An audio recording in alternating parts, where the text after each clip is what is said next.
¿Se me oye? Vale. Bueno, esto no es que ahora me haya vuelto un palmero. No voy a tocar las palmas. Voy a dar una clase, como yo doy habitualmente una clase.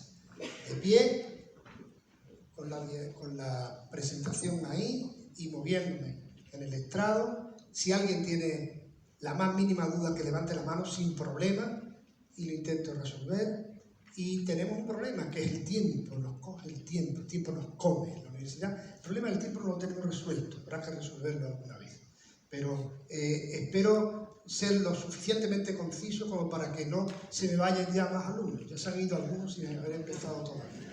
Entonces, a ver cómo sale el asunto. Bien, la idea de la clase tiene como tres partes. Una primera parte más conceptual, que pretendo presentar una serie de categorías que están cercanas pero que son distintas. Simple, compuesto, complicado, complejo, y pluri, inter y transdisciplinar. Son dos planos de categorías diferentes. En segundo lugar, voy a intentar mostraros, de manera sintética también, la evolución de las aproximaciones a la comprensión de lo complejo a lo largo de la historia de las humanidades, cogiendo algunos ejemplos muy significativos, lo que son las categorizaciones multidisciplinares del humanismo clásico, lo que son las excesivas informaciones y las disciplinas hiperespecializadas con sus conocimientos analíticos en el momento actual, y lo que creo yo que tiene que ser el humanismo actual y la transdisciplinariedad como acercamiento a la complejidad. Y en tercer lugar, voy a mostraros algunos de los ejemplos de lo que estamos haciendo, de lo que es la aplicación de una metodología de aproximación a lo complejo desde la transdisciplinariedad, con un equipo bastante interesante de personas que se mueven en disciplinas muy diferentes, como ya iréis viendo.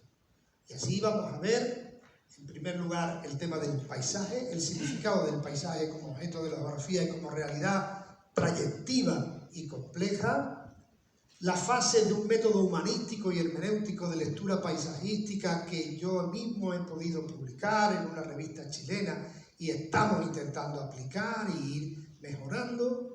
Y después las aplicaciones concretas de referencia, de aplicación de ese método en relación a lo que significa el arrozal sevillano, algunos paisajes diferentes vinculados por una parte a la docencia y por otra parte paisajes considerados realmente bienes de la humanidad, como es en estos momentos el olivar en Andalucía, y para terminar con una lectura transdisciplinar de un paisaje de Doñana. ¿De acuerdo? Ese será lo que vamos a hacer. Es largo, pero voy a intentar ir al grano y no tardar, no llegar ni siquiera a una hora, si puede ser. Voy a intentar. En primer lugar, habría que diferenciar entre simple, compuesto, complicado y complejo. Diríamos, realidades simples hay muy pocas.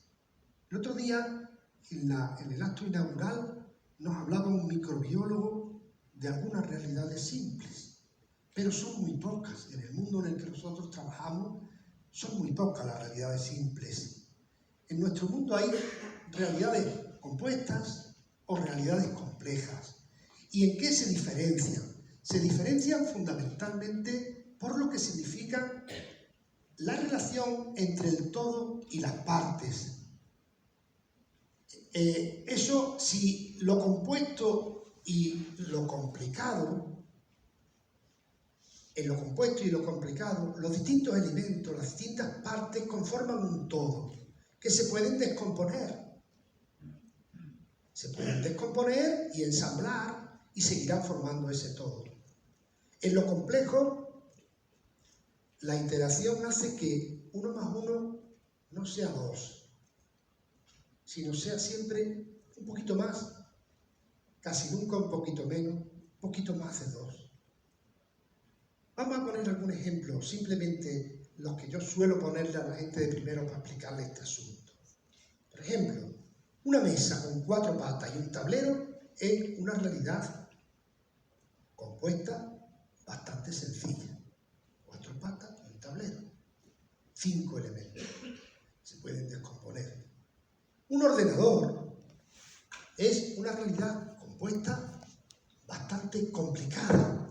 Hace falta ser experto para hacerlo, deshacerlo, volverlo a hacer. Tiene un software, tiene hardware, pero todo ello se puede componer y descomponer sin ningún tipo de problema y seguirá funcionando.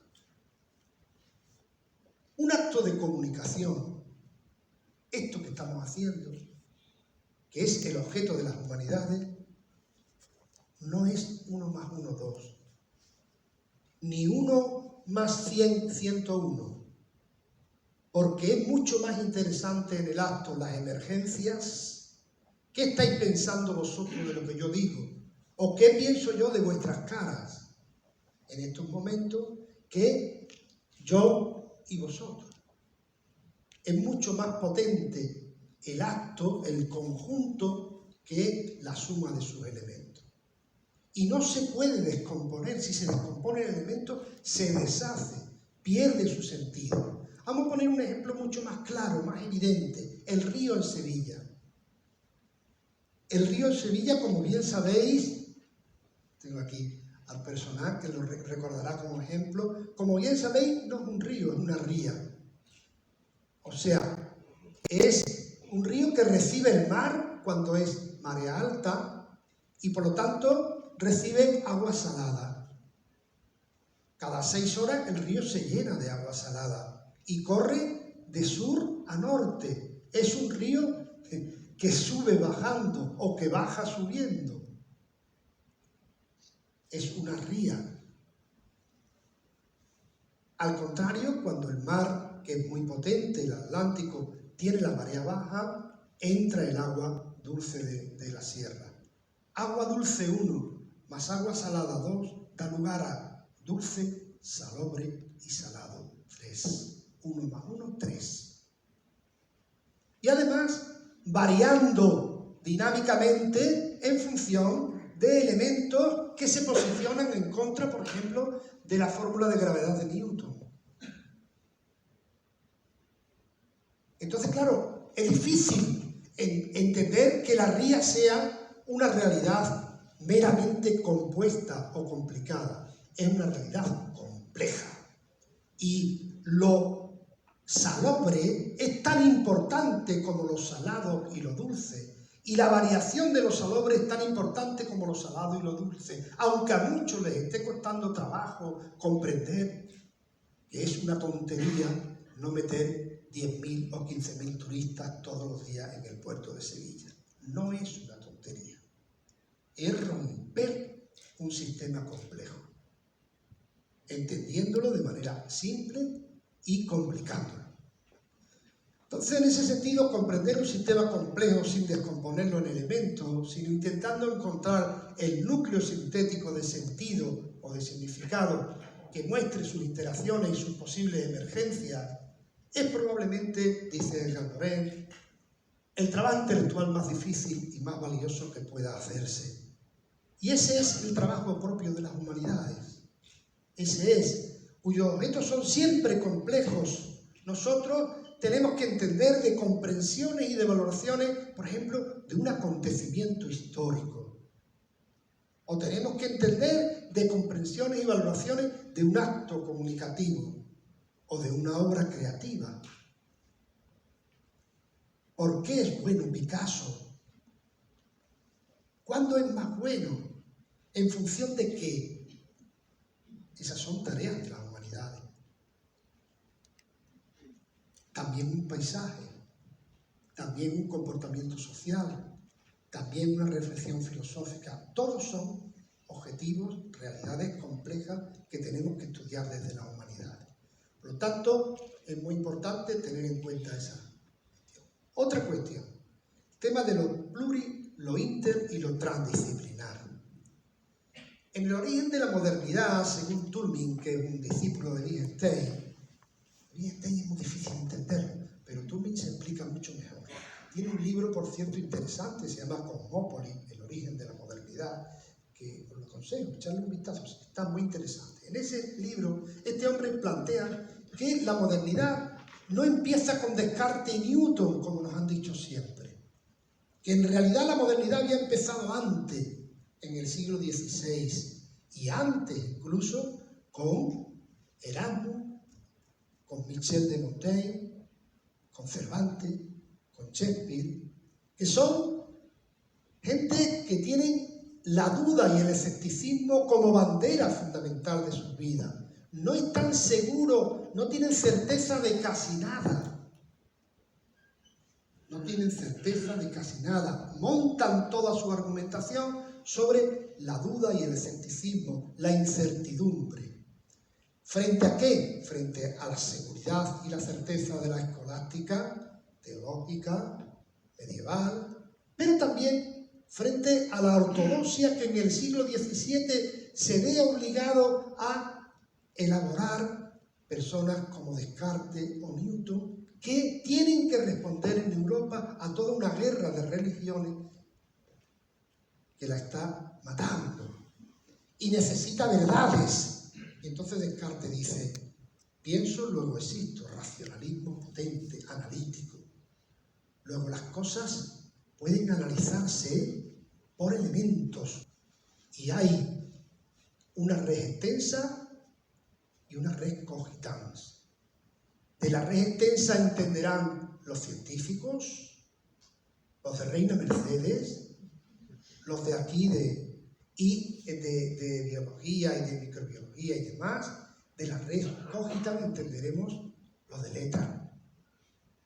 Surge una doble concepción de la realidad que no nos permite reconocer realidades fronterizas.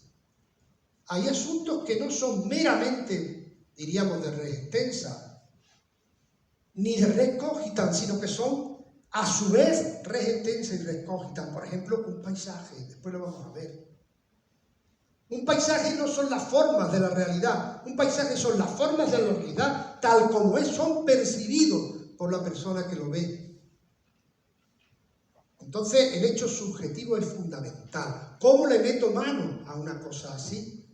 ¿Desde dónde le meto mano? Le tengo que meter mano desde la pluri o multidisciplinariedad. Pero ahí le meto mano juxtaponiendo cosas, simplemente juxtapongo distintas miradas y al final hago un informe de eso que se considera complejo. Le puedo meter mano con la interdisciplina, en la que miramos desde distintas disciplinas esos objetivos, esos objetos, e intentamos establecer intencionalidades, selecciones, jerarquizaciones para poderlo entender. Pero sobre todo hay que aprenderlo, hay que hacerlos comprensibles desde la transdisciplina, que en realidad, según Jean Piaget, Edgar Morin, Nicolescu o Paulo Freire, es una forma de conocimiento que trasciende las disciplinas. No renuncia a la disciplina ni la rechaza en absoluto, pero pone el énfasis en lo que está entre las disciplinas, lo que las atraviesa a todas, lo que está más allá de ellas, y aspira a un conocimiento relacional, complejo y nunca acabado, porque se basa en el diálogo y en la revisión permanente. Esa es la transdisciplinariedad. Al final, como vamos a ver después, yo puedo enfrentarme a una ladera lo hemos hecho, recuerda Regla, a una ladera de Coripe y mirarla con los alumnos y Regla con su mano puede decir tranquilamente con una acuarela o con un lápiz: lo importante de esa ladera es esto. Y si yo pinto esta otra cosa, eso no es importante, ¿no os dais cuenta? Está efectuando un análisis de la realidad con un nivel de sensibilidad y de capacidad de captar las especificidades de esa realidad muy potente. Entonces, en ese sentido, lo que se pretende es que al final lo que yo pueda decir sea útil para su pintura y lo que su pintura puede decir sea útil para mi reflexión. Y al final se convierta en una especie de metáfora compartida.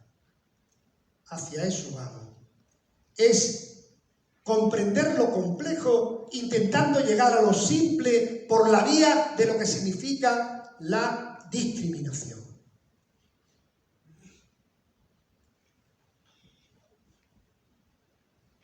¿Cómo se han hecho las cosas de aproximaciones a la complejidad, a la comprensión de lo complejo a través del tiempo y en las humanidades? Pues, en primer lugar, en el humanismo clásico, el más clásico de todos, el humanismo renacentista, hay una serie de categorizaciones multidisciplinares de la realidad compleja. Pero porque los humanistas clásicos son personas, muchas de ellas, con unas formaciones pluridisciplinares que les permitían unas miradas muy amplias y una gran capacidad divulgativa para hacerse entender. Eran todos ellos hermeneutas, exégetas, eran capaces de transmitir lo complejo de manera que la podía entender el común de los vecinos. En ese sentido, hay dos ejemplos, he escogido dos simplemente, podía haber escogido otros muchos, pero evidentemente los más conocidos. Leonardo da Vinci es pintor, anatomista, arquitecto, artista, botánico, escritor, cultor, filósofo, ingeniero, inventor, músico, poeta y urbanista. Él mismo mira la realidad de manera poliédrica, él mismo, solo, sin necesidad de nadie. Tiene capacidad, en función de las informaciones existentes en aquel tiempo, para poder tener la realidad, leer la realidad poliédrica él solo. Lo mismo le pasa a Erasmo, que es filósofo, filólogo, políglota y teólogo, y que se dedica a divulgar la cultura clásica en sus adagios y a divulgar la Biblia, a traducir la Biblia y a divulgarla, la Vulgata. Son gente que ellos mismos tienen un nivel de formación tan potente que pueden aproximarse a la complejidad ellos solos, personalmente, en función de las informaciones de su tiempo.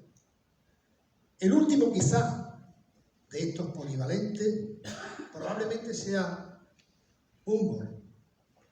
Humboldt es el padre de la geografía moderna y de otras muchas ciencias naturalísticas. Y es un hombre que es de formación humanística, se forma en la escuela alemana fundada por su padre, pero a su vez, bueno, tiene una formación humanística e ilustrada muy potente y a su vez es viajero, es aventurero, es dibujante, es naturalista, es botánico, es zoólogo, es físico, es climatólogo, oceanógrafo, astrónomo, geólogo, vulcanólogo, etnógrafo, antropólogo. Y llega y ve las cosas y no se limita a describirlas, sino intenta explicarlas, ¿no? Humboldt llega a la costa peruana después de haber convencido a los reyes de España para que paguen el viaje y a esto y a lo otro. Primero llega a España, llega a la península ibérica y descubre la meseta. Dice, aquí lo importante es la meseta. No habéis dado cuenta, pero esto es lo más importante, que esto tiene la meseta. Y es verdad. Pero después se va a América, estudia a fondo los Andes y baja a la costa peruana y mira en la costa peruana, como antropólogo, como etnógrafo, que existe una cultura muy vinculada al tema de la pesca. Y no se queda en describir que los pescadores hacen tal tipo de pesca o tal otro tipo de asunto o tienen tal tipo de embarcación, no, sino busca aquí por qué hay esta cultura tan vinculada a la pesca. Porque hay mucha pesca, pero ¿por qué hay mucha pesca?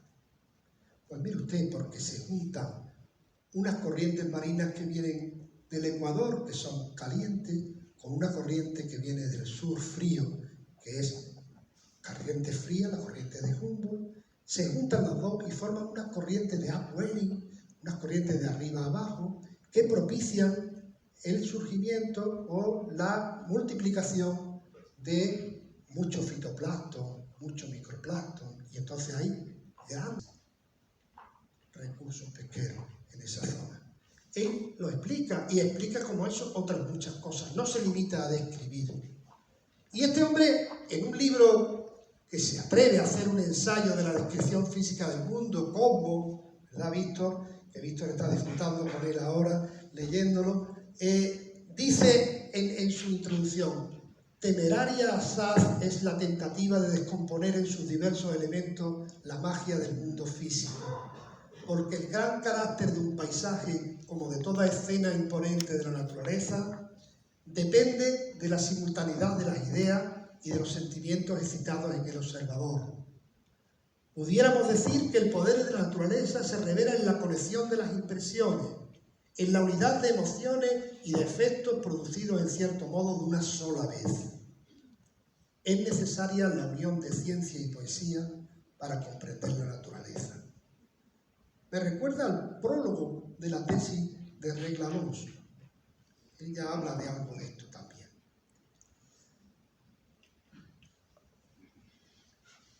¿Qué problema ocurre en el momento actual? Pues que se han multiplicado las informaciones. Y también dice Edgar Morin que hay veces que el paso es fundamental, para tener sabiduría es fundamental pasar de la información al conocimiento y del conocimiento a la sabiduría. De manera que si hay mucha información y yo no soy capaz de categorizarla, yo no soy capaz de establecer unos predicamentos de la realidad, como decía Aristóteles, ¿recordáis?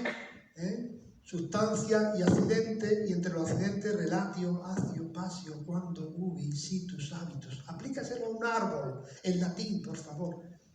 Ese mecanismo de categorizar la realidad es fundamental, absolutamente fundamental. Si yo no soy capaz de categorizar la realidad, el exceso de información opaca mi conocimiento.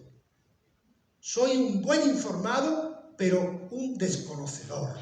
No conozco, no tengo capital de conocimiento, capital de categorización.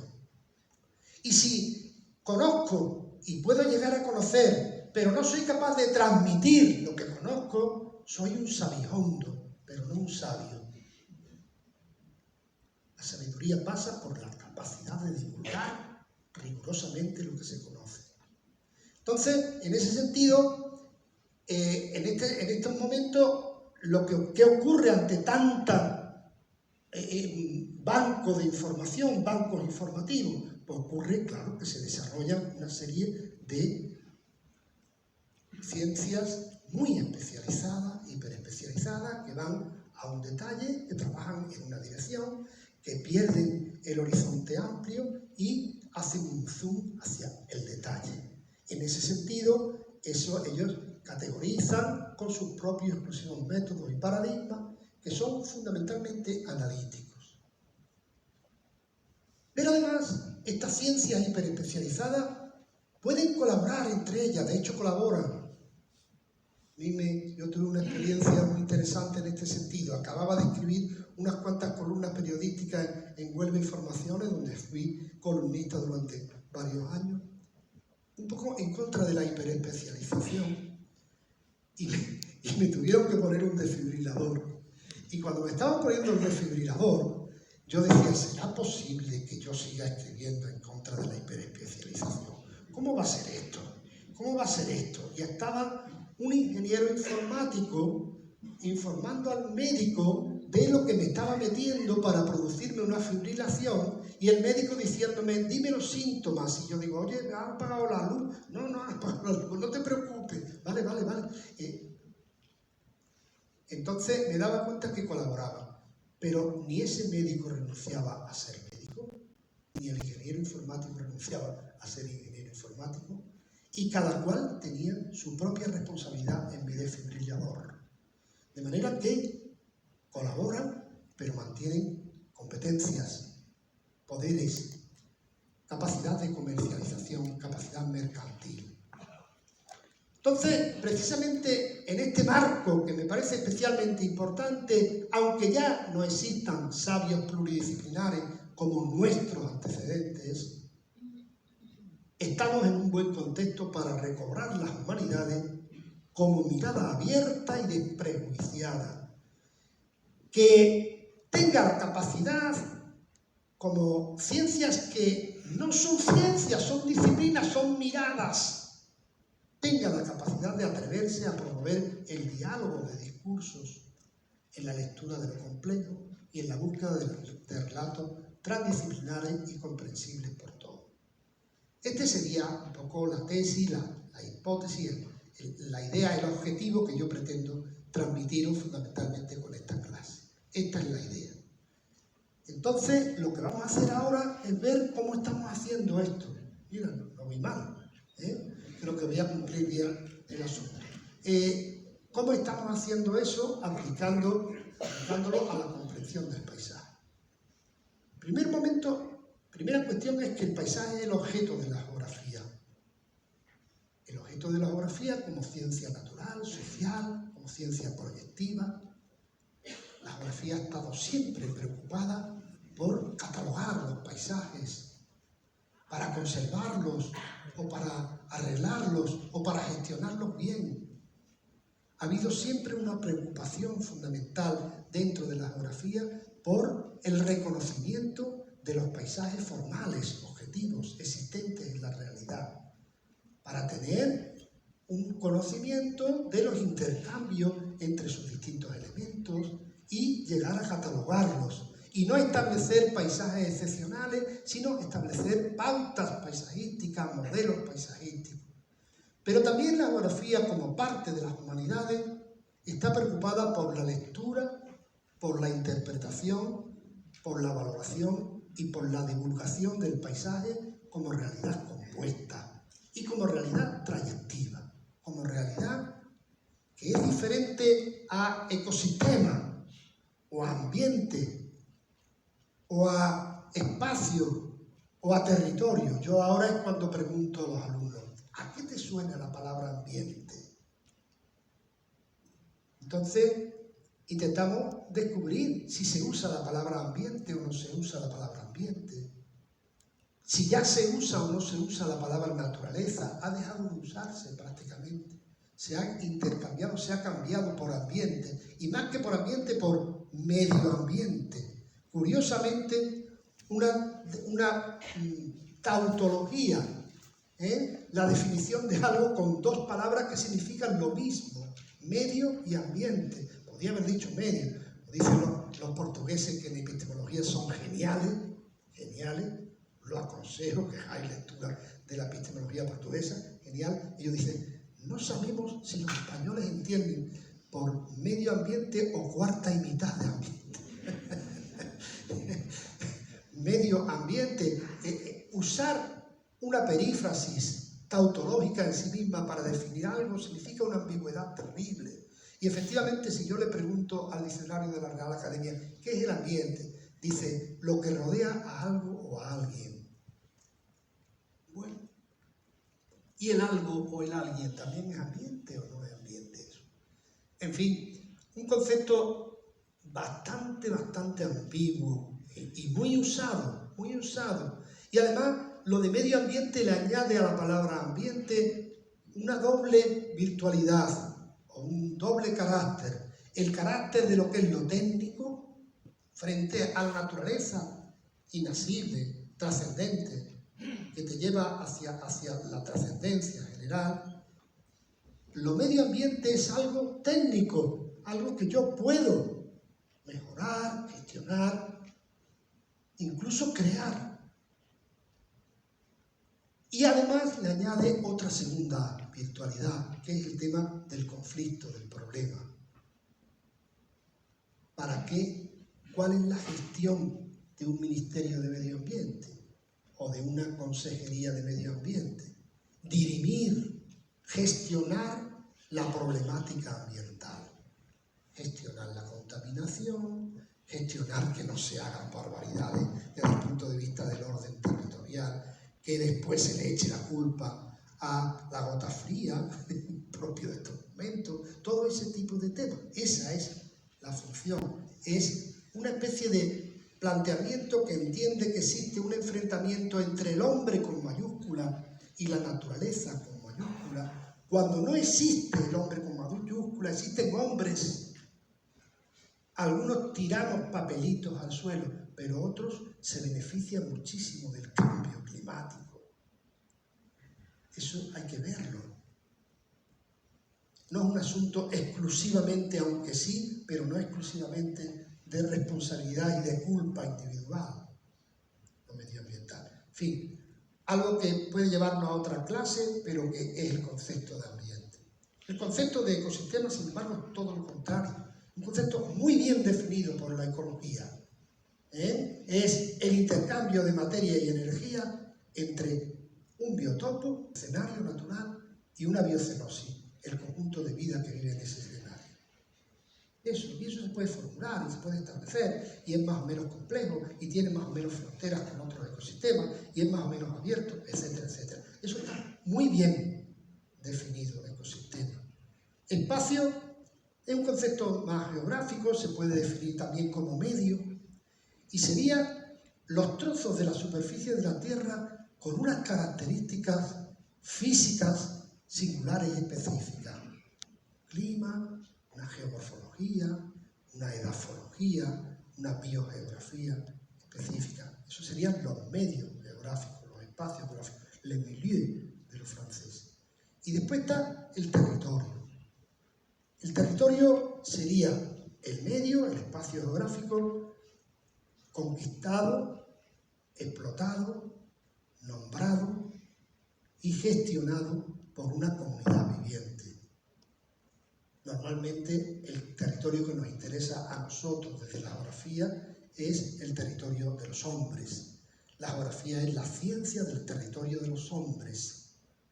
Y el territorio de los hombres se caracteriza por una serie de invariantes geográficas muy claras, que son redes, vías de comunicación, nodos, puntos de asentamiento y superficies, parcelas de uso, parcelas de apropiación, etcétera, etcétera, normas, parcelas con distintos tipos de normas, etcétera. Y después está también la frontera. Cuando en un territorio se hipertrofia la frontera, mal vamos. No hace falta decir más nada, algunos se enteran perfectamente de este tipo de asuntos. Las fronteras son fronteras, pero los territorios muchas veces no son tan cerrados a nivel de frontera. Bien, y el paisaje, que muchas veces se utiliza como sinónimo de ambiente, de ecosistema, de espacio, de territorio, es otra cosa diferente. El paisaje es un concepto que tiene un origen chino. Aquí hay un francés que ha trabajado en el mundo chino, que es Agustín Berke, que también os aconsejo que le echéis un vistazo y que es el que nos ilumina en este asunto. Es de origen chino, nace en el siglo IV y V de nuestra era, dentro del taoísmo. El primer nombre que se le da al paisaje es Shanshui, montaña-agua. Montaña-agua.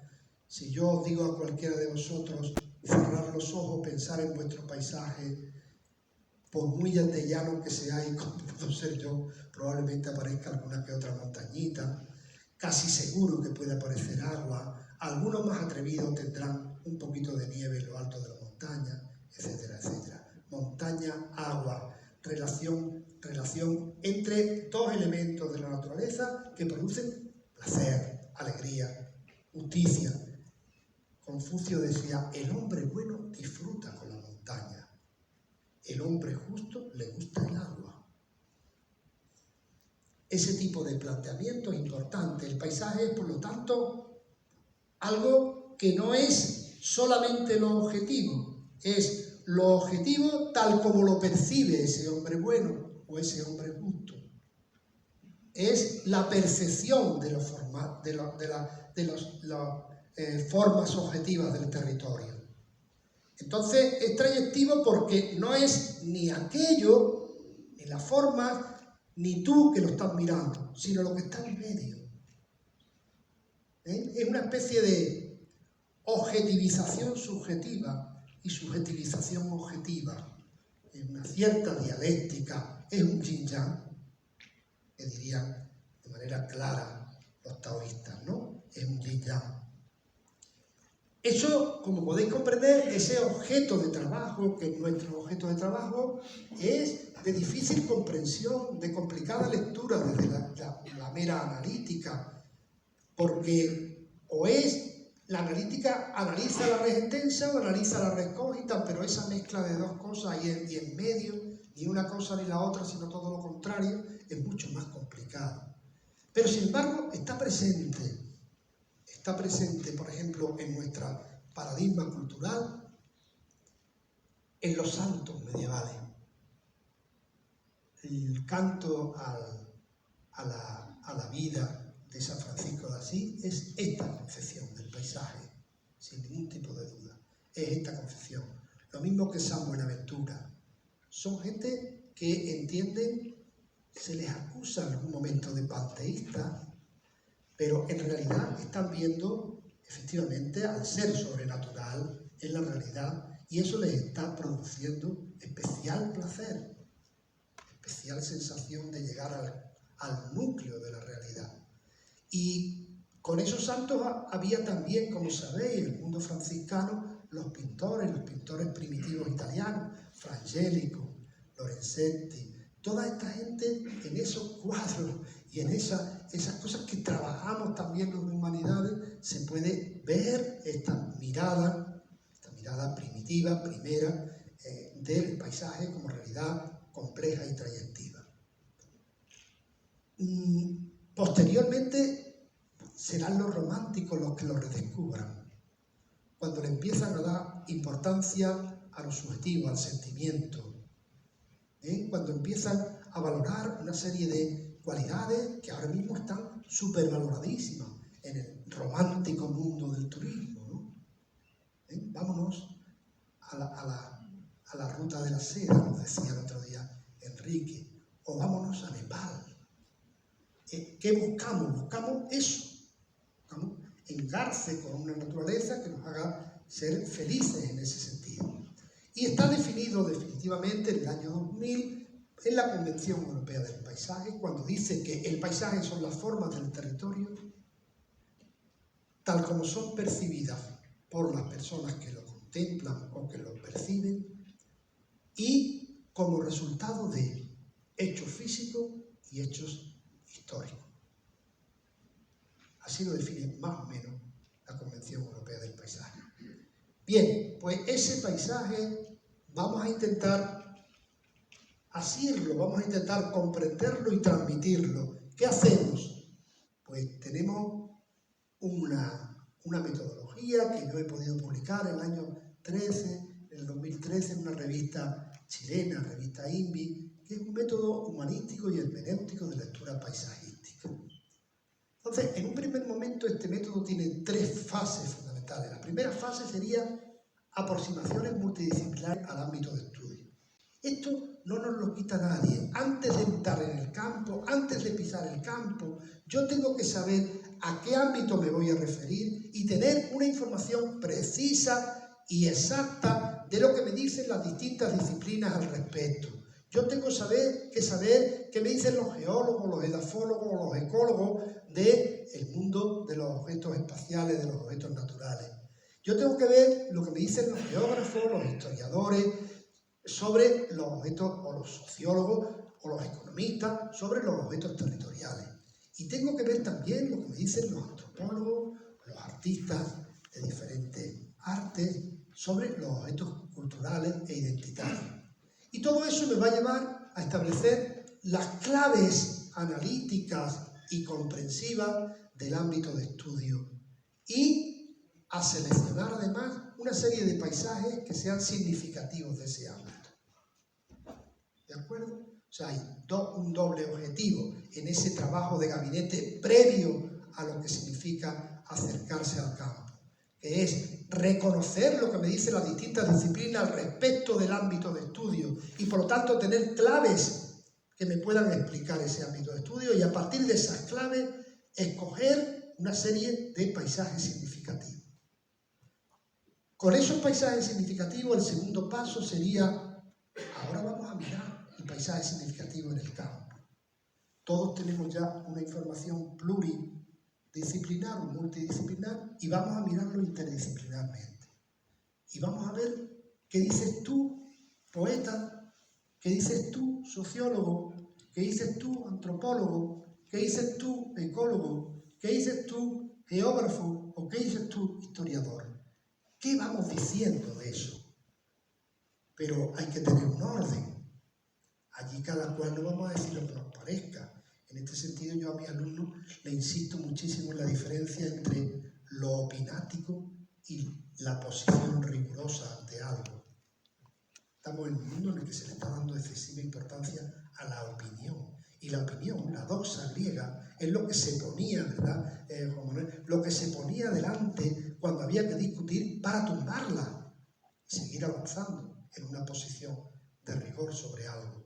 Entonces, en ese sentido, no vamos a dar nuestras opiniones, no, mire usted, vamos a escudriñar nuestra mirada a partir de una gramática. ¿Y quién me da esa gramática? Esa gramática me la da la hermenéutica, que es un arte liberal que tiene unas categorías, una forma de categorizar la realidad en la que se mezcla lo objetivo y lo subjetivo. Entonces, me va a dar esa gramática que tiene estas partes. ¿Cuáles son los límites? Límites de plano largo, límites de plano medio, límites de plano de detalle. ¿Cuáles son los componentes principales? No cualquier componente. No estamos hablando de fotografía. Estamos hablando de la diferencia entre una fotografía y una pintura. Una pintura quita paja de la fotografía. Yo quiero que quitemos paja, que vayamos a lo principal. ¿Cuáles son los componentes principales y por qué? Desde cada una de las miradas. El siguiente paso sería cuáles son los atributos, que son realidades que no se ven, los componentes se ven, los atributos no se ven, pero singularizan ese paisaje. Y por último, decimos, ¿podemos llegar a un núcleo de sentido? ¿Podríamos explicar este paisaje con una frase, con una pintura, con una imagen? Y ese sería el núcleo de sentido. Vamos de lo complejo a lo simple para hacerse entender. Y el siguiente paso sería ya la lectura transdisciplinar, que es cuando, después de tener el núcleo de sentido, lo que hacemos es no solamente quedarnos en ese núcleo de sentido, sino intentar crear nuevos relatos que sean absolutamente fundamentales para valorar esos paisajes como patrimonio, como legado que nos dejan. Entonces, en ese sentido, hace falta, lo que Morén también dice, migraciones disciplinares. No tenemos que tener miedo a hablar en los lenguajes de cualquiera de los demás disciplinas. No pasa nada. Al final de la película, Juan Villa, estoy seguro que sacará su metáfora, pero la metáfora de Juan Villa sale en nuestro debate. Y la metáfora de Juan Villa servirá para que Carmen Andreu o Reyla Alonso hagan un dibujo singular, sencillo, que nos va a conducir a un relato nuevo de ese paisaje. Entonces ese es un poco el camino de las migraciones disciplinares, las metáforas y los nuevos relatos. Bien, en ese sentido voy a pasar rápidamente por este asunto porque ya llevamos 3/4 de hora, ¿no es así? ¿Algo menos? Vale. Bueno, pues entonces voy a pasar rápidamente por este asunto, que sería, vamos a ver unas aplicaciones disciplinares, aproximaciones disciplinares al paisaje del arrozal sevillano, a partir de un proyecto geográfico histórico que desarrollé con Aguedita, que la tenemos ahí y que el día 27, el viernes que viene, lee su tesis doctoral. Después vamos a ver un proyecto pictórico del mismo arrozal de Sevilla que le llevó a una exposición a Carmen Andreu que se llamaba El arroz respira, el arrozal respira. Después vamos a ver una serie de lecturas interdisciplinares de distintos paisajes con dos objetivos diferentes.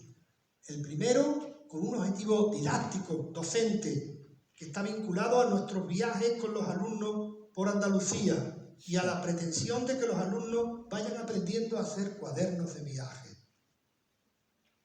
Entonces, ahí estaríamos no solamente Carmen, a la que invitamos también a ese viaje en el año 2011, sino Buenaventura, Antonio García, José Torres y yo mismo. en un viaje de 4 días por Andalucía con los alumnos. Después, otra lectura interdisciplinar basada en una investigación en la que nos mezclamos, también Carmen Andreu, también Buenaventura, ya en situación muy última, curioso las últimas cosas que dice del olivar Buenaventura, que le hace que la escriba su mujer, pero es llamativo. Juan Infante, nuestro compañero Juan Infante Amate y yo mismo, en relación con lo que es un poco el olivar andaluz, su historia, el funcionamiento de su agrosistema, la evolución, en función de que nos piden en Baeza, el Centro de Estudios Jienense, que hagamos aproximaciones para construir un informe que conduzca a meter el olivar andaluz en el listado de bienes de la UNESCO, de patrimonio mundial. Y por último, una lectura transdisciplinar, un paisaje de Doñana. Podríamos terminar sin aludir a Doñana. Aquí tenemos al director conservador y a su segundo de a bordo. Entonces, en ese sentido, vamos a ir viendo esto de manera rápida. Primera cuestión, proyecto geográfico histórico. Ahí nos encontramos esa imagen y esa imagen ya de momento nos seduce y nos hace comprender que ahí se está produciendo un proceso de intervención humana conducente al dominio de la línea recta. A pesar de que el río no ha podido ser enderezado del todo, y de eso sabe mucho Leandro, sin embargo, el río iba por aquí y por allí, y está siendo enderezadito, más enderezadito, dentro de lo que cabe. Se va buscando la línea recta, pero las superficies son no solamente rectas, demasiado rectas. Son cuadrículas, parece que han llegado los romanos. Ahí han establecido sus cuadrículas. Y después hay una serie de elementos que nos muestran que en realidad el arroz es un cultivo que territorializa colonialmente. Y efectivamente, nos metemos en la fisiología del arroz y entendemos que el arroz se ha usado en la marisma, en la de Lebrija, en la entremujera, en la de las cabezas, que ya no son arroceras, sino que son ya cerealísticas, se ha usado como paso intermedio para desalinizar las marismas, porque el arroz aguanta mucha sal. Pero aquí, en las marismas centrales, las marismas de las islas del arroz, llega precisamente el arroz en un momento en el que hay hambre. Y entonces se dan cuenta de que ¿para qué cambiar cereal? Tenemos aquí un cereal magnífico. Y se queda el arroz. Pasa de ser cultivo transicional a cultivo permanente. Pero no deja de ser un cultivo colonial, fundamentalmente colonial. Y lo colonial, ¿por qué se caracteriza, según los modelos de los geógrafos que están estudiando la colonialidad en el mundo, por ejemplo, nuevo, americano o australiano? Pues se caracteriza por la línea recta, por la monoproductividad, por la transitoriedad, por la dependencia externa y por la jerarquía sociocultural. Y todo eso nos lleva, pues, a definir algunos paisajes significativos del arroz y a trabajarlos a fondo. En este caso, un paisaje en el que domina la línea recta, canal de desalinización y de desagüe. En este caso, unas nuevas superficies productivas en las que domina un elemento fundamental que es la planitud, y aparecen nuevas formas de producción que conducen a que se pueda manejar el agua y unos transitorios y jerárquicos nodos coloniales. Son transitorios porque cosas que aparecen como almacenes al final terminan convirtiéndose de casi en hábitat, porque nunca terminan de acabarse, están siempre en movimiento, porque establecen unos mecanismos de jerarquía bastante marcados. Pero, ¿a qué nos conduce eso? Podríamos decir que la mirada geográfico-histórica aporta a la interpretación del paisaje las claves espaciales, territoriales y perceptivas del ámbito que se estudia, fija la atención en paisajes significativos de la superficie, redes y nodos territoriales, y facilita el reconocimiento de las tramas económicas y socioculturales y la de los paisajes como patrimonio. Eso sería, en realidad, la función de la mirada disciplinar histórico-geográfica. Pero también sobre el arroz, en aquellos momentos, y sin entrar en contacto con el anterior, Carmen Andreu estaba haciendo un trabajo que se tradujo en una exposición que se llama El arrozal que respira. Y se basa en ese modo de ver de John Berger, que dice que todo arte basado en una profunda observación de la naturaleza termina por modificar el modo de verla, ya sea confirmando con mayor fuerza uno ya establecido o proponiendo otro nuevo. Entonces Carmen entiende que el arroz respira en su ciclo vital y anual, de manera que encontramos un momento del ciclo en el que prácticamente no aparece para nada arroz, el momento del fangueo, el momento del equilibrio de la pendiente para que el agua no salga. Existe un segundo momento que es cuando el arroz ya ha salido, está despuntando y entonces quedan los rastros de la presencia humana perfectamente claros. Existe un tercer momento, que es el momento de la sazón, la pausa dorada de agosto, le llama ella, y existe un último momento, que es el momento de la luz otoñal de octubre, que es ya el barbecho, que de nuevo se quema y que de nuevo empieza el ciclo. El arroz va respirando a lo largo del tiempo, con unos colores, como vais viendo, totalmente diferentes. Un paisaje que parece absolutamente horizontal y prácticamente monocolor, es muy cambiante desde el punto de vista del color, que añade la interpretación artística al paisaje, que aporta el rastreo de valores estéticos del paisaje de manera individual, subjetiva y abierta. Tiene la capacidad de generar sorpresa, reconocimiento y lazos afectivos de la población con sus paisajes. No me diréis que no os sorprendió a todos, porque a mí, aun conociéndola, me sorprendió esta imagen de Isla Mínima desde el dron, de reconocimiento de lo que es el orden fractal. Y además artealiza de visu, es decir, convierte en cuadro, en imagen, una realidad que está ahí y eso subraya su disfrute y además blinda su valor patrimonial. De manera que el arroz ya no es solamente el paisaje del arroz, es el paisaje del arroz pintado por fulanito y por menganito. Le Mont Saint-Victoire, suelo yo ponerle a mis alumnos de ejemplo, es una colina, una montañita no demasiado grande.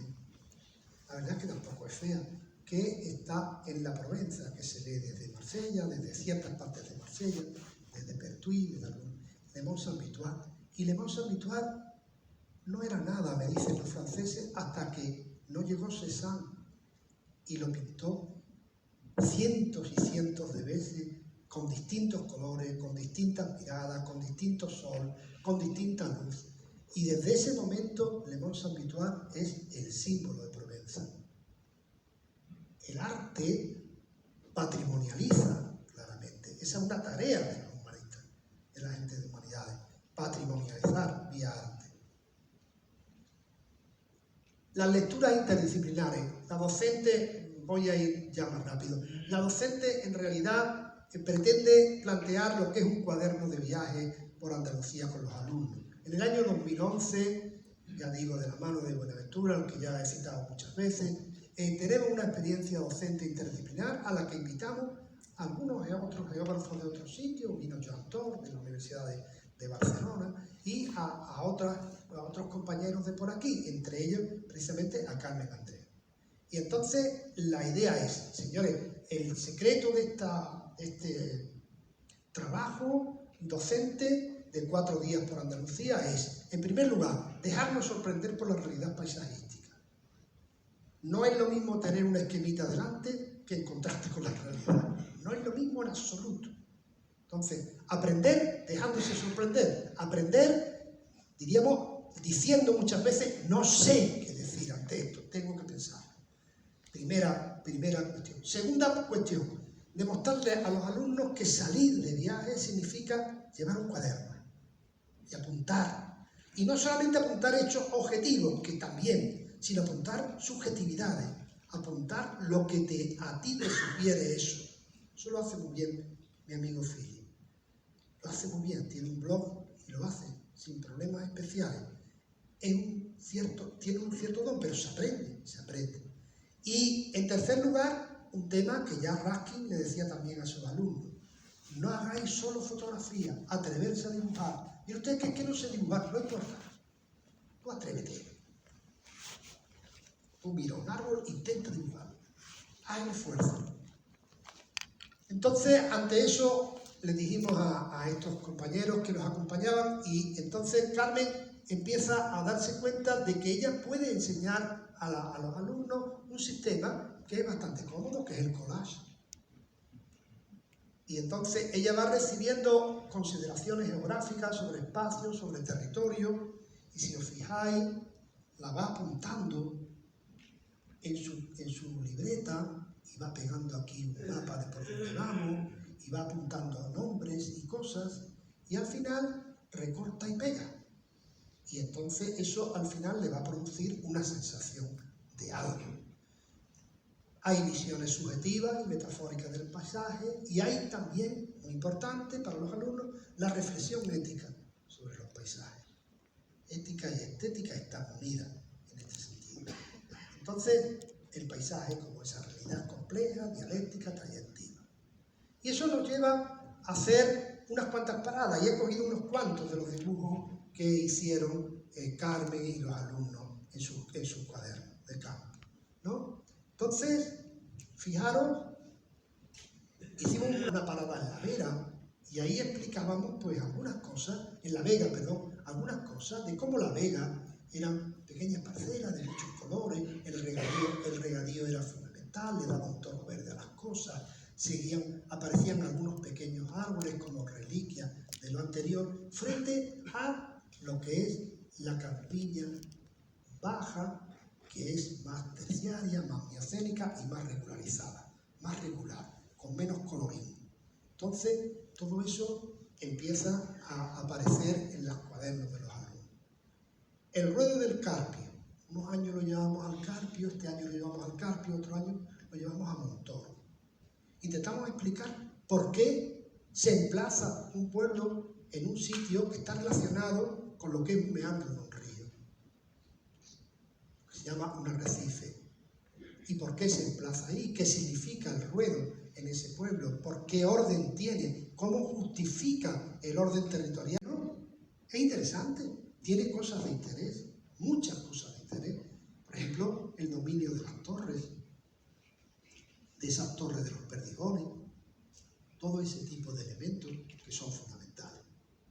O la olla de Guadix, que en realidad, diríamos, se ve muy clara la diferencia que hay entre un mundo de la montaña que rodea, la presencia de las cuevas en ciertos mundos y la presencia de la Vega, ya de Guadix, con su colorín también. O aquello que es más complejo y que lo he puesto precisamente en la introducción, en la portada, porque es el camino desde Cazorla a Quesada, que es un camino muy rico. Salimos de Cazorla, entramos en una campiña alta con un olivar maravilloso, volvemos de nuevo a entrar en Cazorla por el otro lado, a cruzar de nuevo la Prebética por otro lado, nos metemos por Tíscar, llegamos a un santuario de la fertilidad que había sido santuario de la fertilidad desde la época prerromana, llegamos ahí a Tíscar, bajamos en Tiscar, entramos en aquel santuario que hay que agacharse para entrar y que a Antonio, por ejemplo, en un momento se le ocurre decir, aquí es como volver al coño de nuestra madre.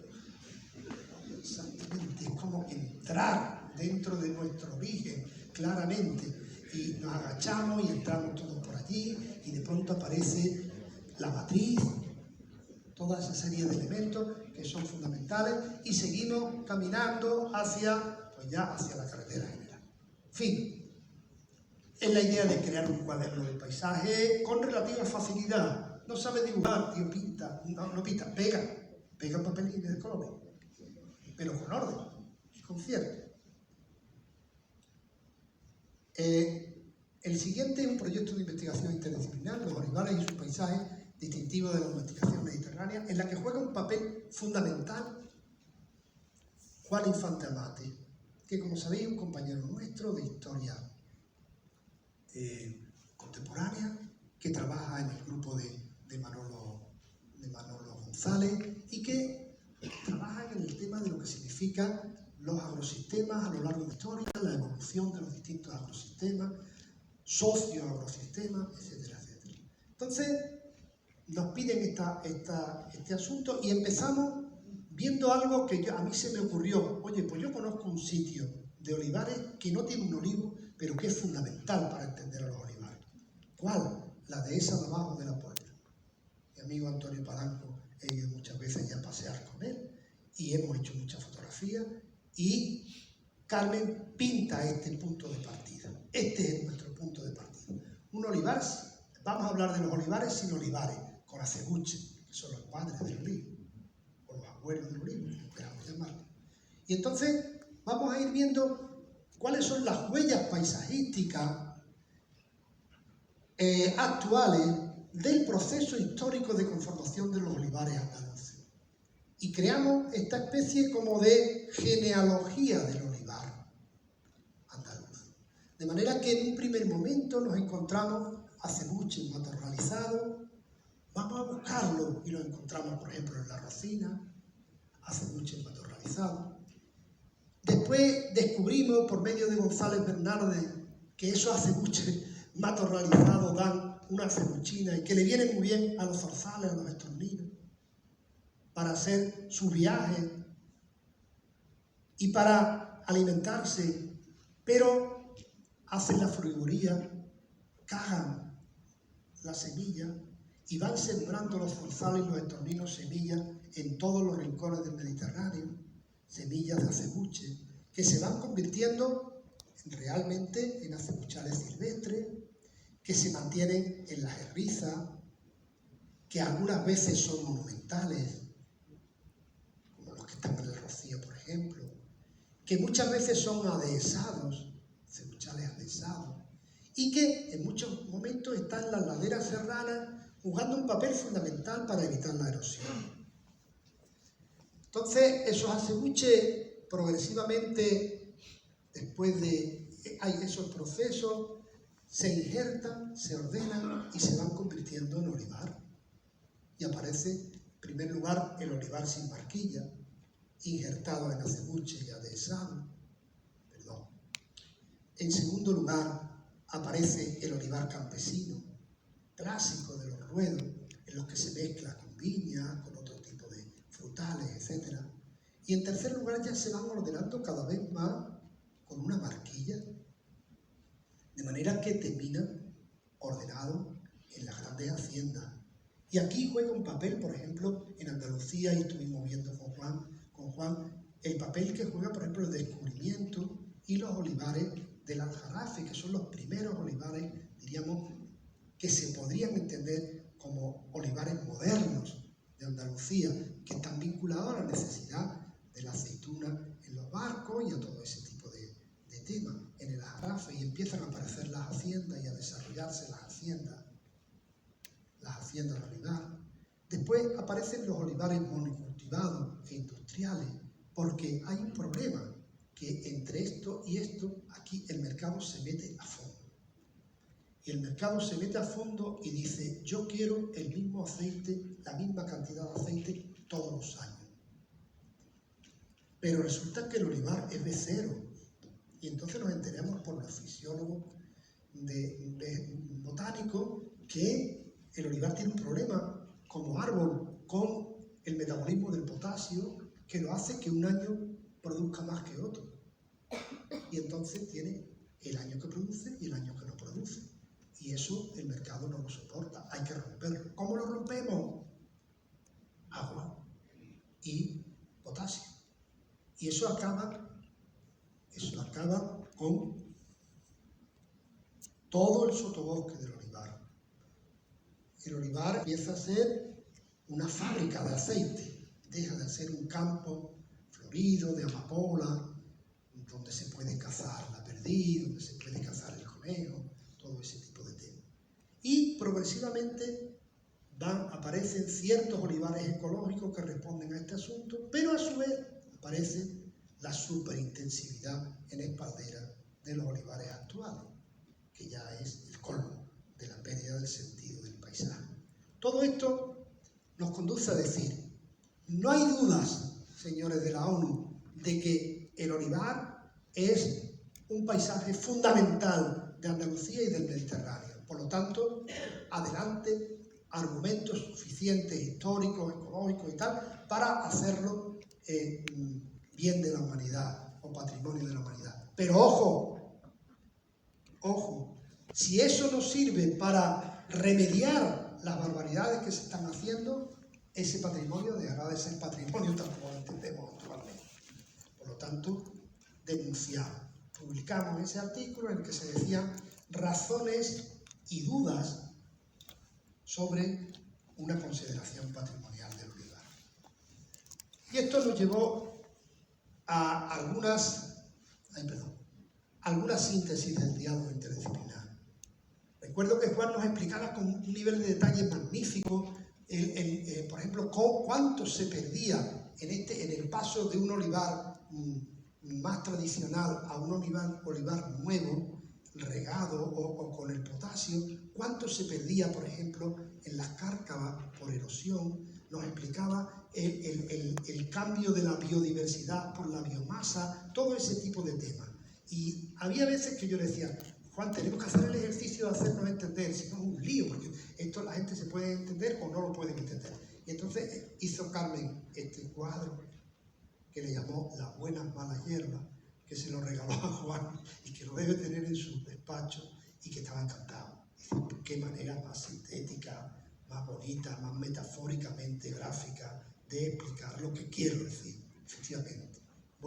O este otro cuadro sobre la amarga geometría que se estaba generando en los olivares actuales. Bien, estas son las aportaciones, seguimos y pasamos a lo último y con ello termino. La lectura transdisciplinar de un paisaje de Doñana. Aquí hay una primera metáfora de Juan Villa, que suele ser nuestro fabricador de metáforas, que es la mirada promiscua. Esto es muy gracioso, porque estábamos hablando antes de la excelencia, y resulta que enviamos un artículo sobre la mirada promiscua a este paisaje de Doñana, lo enviamos a una JCR de no sé qué sitio, me parece que madrileño, muy clásico, y nos dijeron que o le cambiamos el título o eso no se publicaba. Pues no publicarlo, no cambiar el título, o el trabajo que nos ha costado a nosotros poner la mirada por mí, no, hasta ahí llegaría la broma, no publicarlo, no pasa nada. Pero resulta que me llega a mí ese asunto y se lo enseño, estoy al lado, da la casualidad, en una excursión de Capel, y le enseño, fíjate Horacio, lo que me acaban de mandar de esta revista, yo te lo publico pasado mañana. Y la revista de Capel era mejor que la otra, por supuesto. Y se publicó. Es curioso el tema de la excelencia muchas veces y de ese tipo de exigencias del JCR y ese tipo de cosas que se convierten más en especie de juegos florales que en cosas reales y potentes. Entonces, ¿por qué una mirada promiscua? ¿Por qué una mirada mezclada y además sin orden? Hasta aquí la mirada ha tenido un cierto orden. Desde aquí la mirada no tiene orden. ¿Y por qué? Porque, por dos razones. Primero, porque los que estamos trabajando en este asunto llevamos 40 años trabajando en este asunto y sabemos ya mucho y no necesitamos ya informaciones previas. Y en segundo lugar, porque en realidad las maneras manera de percibir los paisajes no es precisamente con orden, sino lo que decía Humboldt, de una primera mirada. Entonces, a partir de ahí, la respuesta, dice Edgar Morin, hay que buscarla en la dialógica comunicacional de los saberes. La verdad no como espacio, hito o lugar, sino como discusión susceptible de intercambiar hallazgos para redefinirse continuamente. Una verdad fluida y no concreta, una verdad que cambia de estado. A partir de ahí, vamos a estudiar la respuesta. ¿Y cómo empezamos? Pues la geografía y la historia, que llevamos Águeda y yo trabajando muchos años sobre este tipo de asuntos, ya sabemos cuáles son las claves de comprender la Vera. Y decimos, mira, estas son las claves de comprender la Vera, y además creemos que el paisaje que más se acerca a lo que podría ser primigenio en Doñana es precisamente la Retuerta. Entonces vamos a trabajar la Retuerta. La Retuerta no se conoce, porque ahí no se puede entrar, está en plena estación biológica. Entonces, vamos a trabajar, y empezamos a trabajar. La hermenéutica nos ofrece las categorías de la gramática lectora que antes hemos dicho, y el arte literario y el pictórico mezclan sus impresiones creativas con aquellas claves geográficas y con la lectura hermenéutica, generando unas metáforas y unas analogías no solo bellas y originales, sino también rigurosas y comprensibles de la Retuerta. Y a partir de ahí nos queda esperar que aparezcan cosas compartidas, aparezcan sinergias, como en todo hecho complejo aparecen las emergencias, a esperar que emerjan ideas y surgen ideas. Lo vamos a ver. En primer lugar, el ámbito paisajístico de la Vera, las claves especiales, que es un medio físico que está como una olla hirviendo. Está haciéndose, infiere, que dirían los latinos. Rosa, infiere, está haciéndose. Está como en hechura, en cochura, que diría la gente de mi pueblo. Está en cochura. Bueno, pues ese medio físico está en un proceso de formación morfológica, y hay una surgencia de agua subterránea en la frontera entre las arcillas marismeñas y las arenas que producen los ojos y los nócleos. Esto se lo explico yo a unos ganaderos en el monte, hablando. Oye, mira, vamos a estudiar la Retuerta. Y no sé qué, no sé cuándo. Yo entiendo que es que la Retuerta no sé cuándo. Y entonces, el hijo de Paco Montoro me llama un día y me dice, te voy a mandar una imagen de lo que estuvimos hablando el otro día. Y me manda esto, de hace 2 veranos. Se nos ha caído una yegua en la Retuerta, o en uno de los ojos de la marisma, y se ha caído también un ciervo, y ahí andamos intentando sacarla con un tractor. Bueno, ¿vale? Eso es un ojo, eso es un nócleo. ¿Qué es un ojo? Un nócleo desde el punto de vista científico. González Bernardes lo define en su vocabulario ecológico, diciendo es una pequeña porción de terreno en el que las arenas lunares están saturadas por aguas subterráneas surgentes y prácticamente flotantes, de modo que constituyen un grave peligro para personas y ganado que pueden hundirse en esas arenas movedizas semilíquidas. ¿Bien? Pero después hay unas claves territoriales. Esto pertenece a un ámbito que es el ámbito de la Vera. Y la Vera es el eje caminero de Doñana. La Vera es lo que está a la vera de. Los nombres de las cosas, esto es como un Macondo. Dice, en Macondo las cosas eran tan primitivas que no tenían nombre, se les señalaba con el dedo. Aquí en Doñana pasa algo de eso. La Vera, por ejemplo, es lo que está a la vera de. Entonces, efectivamente, la Vera va desde el Rocío hasta San Lucas, y lo que está a la vera entre las arenas más consolidadas de los cotos, las arenas más libres de las dunas y la marisma. Eso es la vera, lo que está a la vera. Y al estar a la vera es lo que se llama un ecotono, y el ecotono es siempre rico. Y es ahí donde están los animales, y es ahí donde está el hombre, y es ahí donde hay yacimientos neolíticos, romanos, medievales, que ahora se continúan con hatos ganaderos, con casas, con palacios, con ventas, con algún que otro poblado, etc. Pero además, nosotros dentro del conjunto de la Vera, ya digo que Juan en aquel momento escribió una novela, la última, magnífica, Voces de la Vera, la vamos a presentar el próximo día 1 en Mover. Entonces, decía que escogemos dentro de la Vera el espacio como más primigenio, el menos habitado, que es la Retuerta, que está por aquí abajo. aquí ahí está el portal, por aquí está el palacio y aquí abajo está la retuerta. Pero la retuerta está acompañada de otros nombres que te lo dicen todo: sopetón, hondón, mal tiempo y retuerta. Imaginaros el sitio, ¿no? El sitio es una cosa maravillosa, es como de una mística del miedo, ¿no? Es una cosa... menos mal que no se haya enterado la gente esta de las películas esas de miedo de ahora. Bueno, entonces, en ese sentido, ¿cuáles serían las claves perceptivas? Pues la vera rezuma vitalidad, tiene un cromatismo cambiante y especialmente interesante a lo largo de todo el año. Ahí hay agua muy inmediata, se ve en el carrileo, y a veces contradictoria. Y después da sensación de inestabilidad, de mundo flotante, que por una parte acoge frente a las dunas, que son más secas, y a las marismas, que son mucho más húmedas y más complicadas, pero que también produce desconcierto, duda. Es un espacio complicado. Entonces, vamos a leer la retuerta. ¿Cuáles son los límites? ¿Cuáles son los componentes principales?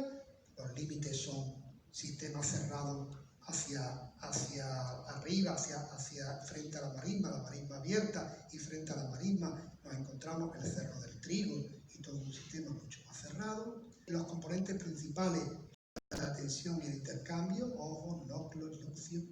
El tapiz vegetal es muy mezclado y da un colorín muy curioso, muy diferente, entre coto, marisma, como ahí se mezcla todo, como es el ecotono. Y por último, los atributos ejemplares en el que dominan el orden fractal, la angostura y la hondura, dando lugar a un paisaje que emociona por su atributo de sorpresivo, hostil, inacabado, incierto, inestable e inquietante. Cada adjetivo de eso son muchas conversaciones con mucha gente, en relación con qué te sugiere esto, qué te parece esto. Y esto nos lleva a un núcleo de sentido. ¿Cuál es el núcleo de sentido? Y Juan Villa lo escribe en una de sus novelas. Si hubiera que buscar un lugar genuinal, una suerte de quinta esencia del coto de Doñana, eso sería la retuerta. Es la retuerta una zona pantanosa, de varios kilómetros de longitud por unos cientos de metros en sus partes más anchas. Frontera entre el marisma y el matorral, húmeda todo el año, donde desaguan las dunas vecinas y siempre hay hierba, por lo que en ellas se concentra gran cantidad de animales: gamos, jabatos, zorros, meloncillos, tejones y muchas víboras. Todo lo que me rodea por el coto, todo menos el hombre que teme su enmarañamiento mortal, la traicionera condición de sus manantiales que forman arenas movedizas. Eso y ese cuadro de Carmen se convierte en nuestro núcleo de sentido. Con esto estamos diciendo lo que nosotros queremos decir de manera simple y comprensible de una realidad bastante compleja. Pero no nos quedamos ahí, vamos a buscar todavía un nuevo relato, las bases de un nuevo relato. ¿Cuáles son? Y entonces aparece de lo complejo a la simple y sintética metáfora. La retuerta muy bien podría ser la fontanela de la marisma, entendiendo por fontanela cada uno de los espacios membranosos que hay en el cráneo antes de su osificación completa, según la RAE, o además una palabra que alude a fuente por su etimología de agua que emana. Eso sería la retuerta, una fontanela por la que el agua emerge antes de la completa osificación de la marisma, un espacio de fango liudo y primordial que nos avisa de que existe un proceso geológico en marcha. Este sería el nuevo relato de la retuerta. Ahí estaría, ahí estaría. Entonces, en ese sentido, vemos las aportaciones de la comprensión transdisciplinar, pues responde al reconocimiento de la complejidad, es flexible, creativa, tiene cambio, es un proceso imprevisible que está basado en las migraciones conceptuales y en las metáforas creativas, y es un trabajo autoformativo que conduce hacia nuevos relatos paisajísticos y sintéticos. Este relato, por ejemplo, es un cuadro de Daniel Bilbao, en el que él mira lo más puro aparente de Doñana y lo más impuro aparente de Doñana, que es el palacio, el palacio de Doñana, que de pureza no tiene nada. Ahí es cuando yo os digo, ¿verdad?, aquello de que somos putos y putas desde hace milenios todos. Aquí no se puede pensar en la pureza y en la virginidad, es una tontería. Entonces, en el palacio hay una población de todo el mundo. En este momento, el palacio se acaba de hacer obra en él, en fin, es muy cambiante, pero el ombú, que es algo que se introduce ahí en el siglo XVIII, se mantiene, es absolutamente exótico a Doñana, pero es más natural que el palacio. Entonces, ¿qué es Doñana? Y decimos, la paradójica pureza de lo híbrido. Doñana tiene el don de la hibridez. Con eso vamos a terminar y haciéndole, a partir de Aristóteles, lo más grande a que se puede aspirar es a ser un maestro de la metáfora. Esta es la marca del genio.